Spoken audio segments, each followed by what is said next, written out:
Hi everyone, welcome back. I'm on a roll today because I'm in my ovulation phase. My mind is sharp, my brain is working, and I'm batch creating content.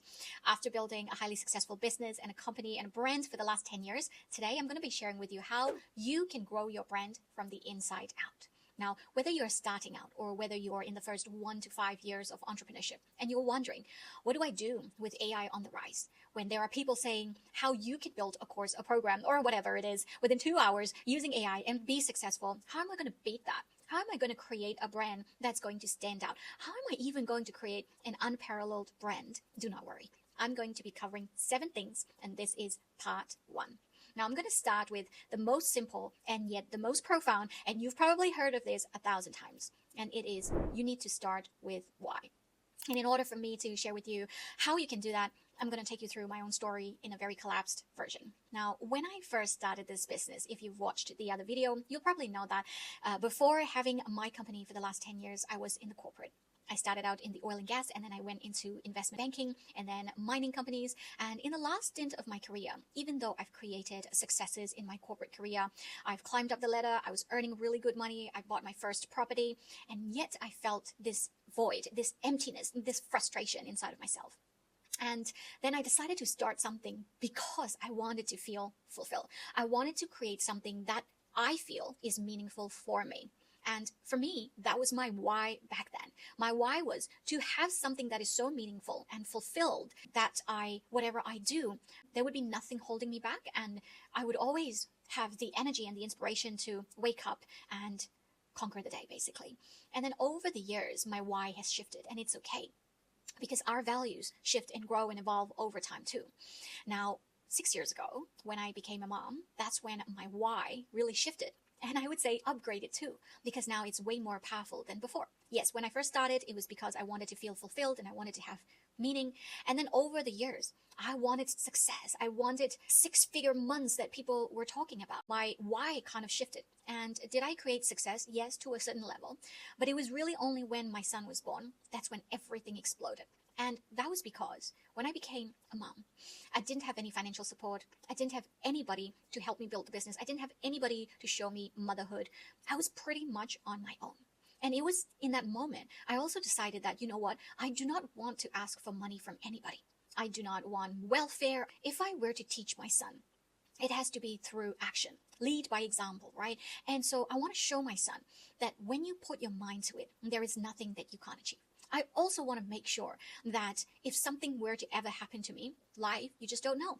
I want to make sure that there's not just enough, but there is overflow of everything for my son as humanly possible, right? And I want to make sure that my parents are well looked after. And then from there, I also wanted to show people that if I can make this work, they can make it work too. Because in the first couple of years were one of the hardest years of my life. I want to show people that if I can overcome that, if I can get to the other side successfully, people would feel that they're going to be able to do that too. And that's my why. And that why has slightly evolved in the last 6 years, but it's still pretty much the same. Now, there's a lot more reason why I want to keep on doing what I'm doing, even though now the challenges and the problems that I face and have to navigate are way bigger than what I experienced 6 years ago. Even though I have days where I feel like running away, hiding, or never come out of my bed, or just quit completely, I don't, because I learned to build this resilience over time. And the only thing that's backing me up right now is my why. And I want you to find out your why too, because I have had a lot of people who told me that, oh, I just want to do this because I want to be famous. I want to be this, I want to be that. And I guess it's good because it's going to fuel you in the beginning. The first time I hit $10,000 in my business, I remember going to my mentor and I said, that $10,000 was like a goal that I didn't know when I was going to achieve. Now I've hit it. Why am I not jumping up and down? Why am I not super excited? Why am I not feeling like, oh my God, the whole world needs to know? And he said, Arabelle, you're very lucky that you are seeing that right now at $10,000. Most people figure that out only after they bought houses and 1,000 Lamborghinis, and they realize that these external things cannot fulfill them. Yes, money buys you options and choices. I 100% hands down agree with that, simply because I've been able to help the people I love and my family to tick off their bucket lists, to be able to do things for them that they wouldn't otherwise be able to do. I've been able to help so many people around me buy properties, pay off debts, support their loved ones, achieve big goals. And yes, money can buy you options and choices, but it does not fill that void inside of us. Only when your why is something that is intrinsic, that's when you're going to be able to get out of bed every single morning, no matter how big the challenges are. Quick side note, most of us watch these videos and never take any action, or you might want to make moves but you don't know where to start. If that's the case, start with my brand guide. If you're serious about building a brand that's going to deeply connect with your audience and make real money, I'm going to take you through step by step on how you can skyrocket your business. Grab it now. Now from there, the next step that's really important is self-leadership. A lot of people talk about leadership, especially coming from a corporate background and having done a lot of corporate trainings. People would always say, well, that's the leadership problem. And I say, what do you mean by leadership? And they would say, oh, that's like people in the management. And I said, no, leadership is inside each and every one of us. And self-leadership is the ability to lead ourselves through whatever situation.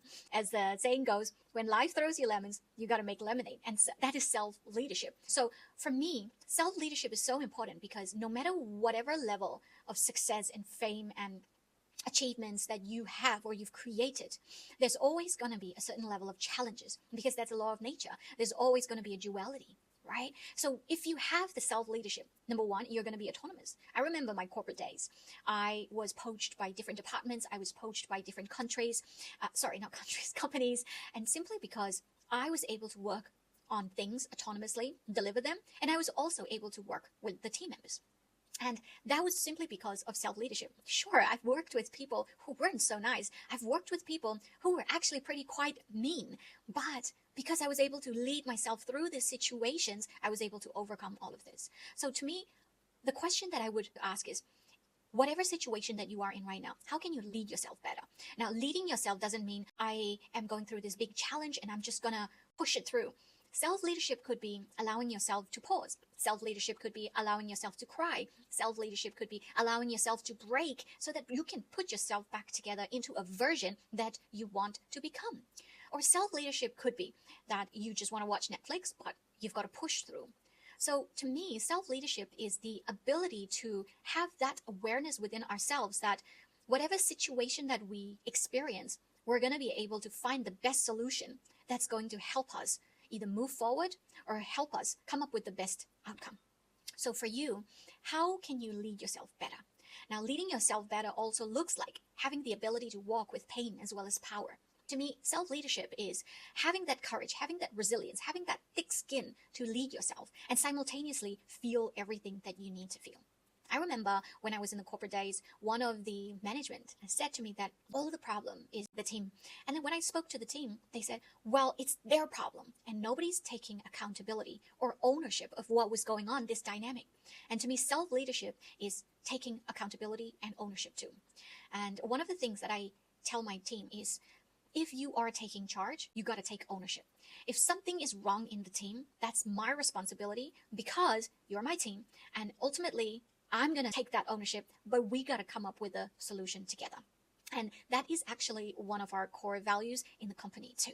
So that's number 2, self-leadership. Number 3 is self-awareness. And I think this is so important because I remember those days when I was not aware of myself at all. I didn't even know what I was going through. I didn't even know what I was thinking. I didn't even know what I was feeling. I didn't even know what was really going on inside of myself. Instead, I would use different things to distract myself. I would watch TV for hours. I would drink. I would go out. I would be on social media all day, every day. And look, I think it's still good to do those things from time to time. Hey, look, I'm all about balance. There's a time for slacking and there's a time for really doing things. But self-awareness is being aware of, as much as possible, what's going on inside of ourselves so that when there's a time for us to reflect and take ownership and know that actually, you know what, I'm the one who's in the way. I'm the one who's creating this problem. I'm the one who's projecting. Then you're going to activate self-leadership and you're going to take accountability and you're going to take ownership. And if you are not self-aware, you're not going to be able to have empathy for other people because you don't even know yourself. How can you understand others? And especially if you're working with people, I think empathy is so important. And recently, there was an article on Forbes that came out, like that did a case study on my business, and they call it compassionate marketing. That's not really the term that I would personally use, but I really like the way they described my business model. And I had honestly, never really dissected it that way. And it's really beautiful. And if you want a link, I'm going to put it down below. And in there, they said, everything is about compassion. And to me, the way I've built my business and my brand is by truly listening to people, trying to put myself into their shoes as much as possible to understand their perspective. We do surveys, we do feedback forms, we do, what do you call it? I think it's called feedback form. There's another one, evaluation forms, right? We do these a lot.